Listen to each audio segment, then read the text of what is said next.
We start this hour in the Middle East. Tensions are soaring as Iran and Israel trade deadly fire for a second straight day. Just this morning, Jordan reopened its airspace after closing it on Friday due to the conflict. Meanwhile, Iran said it hasn't yet decided whether it will attend the sixth round of nuclear talks with the US in Oman. The Israeli military says it's been striking dozens of missile launches deep inside Iran, including near Tehran, in a major escalation. These follow Iran's massive overnight barrage, which killed 2 in Israel and wounded dozens more. Israel had launched its own preemptive strikes on Friday on Iran's nuclear and military sites, reportedly killing at least 78 people, including top generals and scientists. Iran responded with what it called Operation Honest Promise 3, firing waves of missiles and drones at Israel.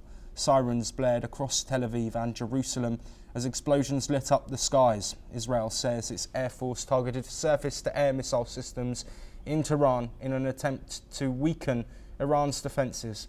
In Tel Aviv, missiles struck residential areas, killing 2 people and injuring 34, and damaging buildings and vehicles as well. Fires broke out in Tehran too, with strikes even hitting near Meridabad airport.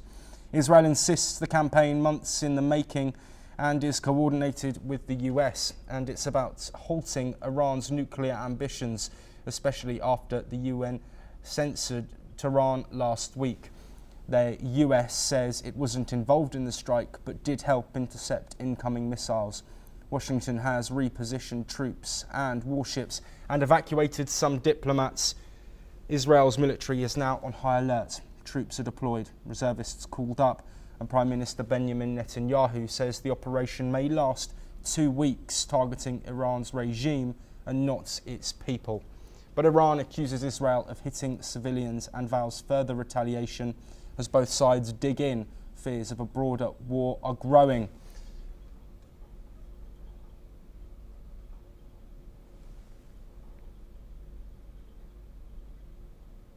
Well, global calls for calm are growing louder after Israel's strikes on Iran raised fears of a wider regional war, and then, of course, after Iran responded with retaliatory action. At a recent UN Security Council meeting meant to address Gaza, Iran pivoted the focus, accusing the US of backing what it called Israeli aggression. World leaders quickly weighed in.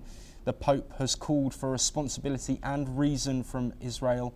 Iran, he says, its commitment to build a safer world free from the nuclear threat must be pursued through a respectful meeting and sincere dialogue. He later added, no one should ever threaten the existence of the other. Meanwhile, Venezuela's President Nicolas Maduro slammed the strikes as criminal, while China's UN envoy urged Israel to halt all risky military operations. Russian leader Vladimir Putin offered to mediate and condemned the attacks outright. In Europe, France's Emmanuel Macron called for a return to the nuclear deal. UK Prime Minister Keir Starmer and US President Donald Trump both stressed diplomacy. UN Chief Antonio Guterres said simply, enough escalation, time to stop.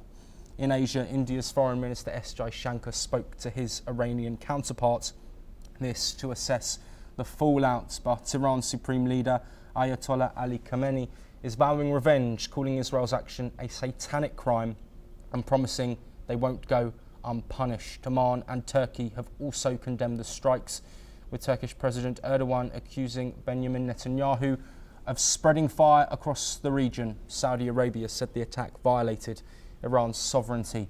With tensions at a breaking point, global pressure to de-escalate is mounting. Well, lots and lots of updates that we've just brought you there.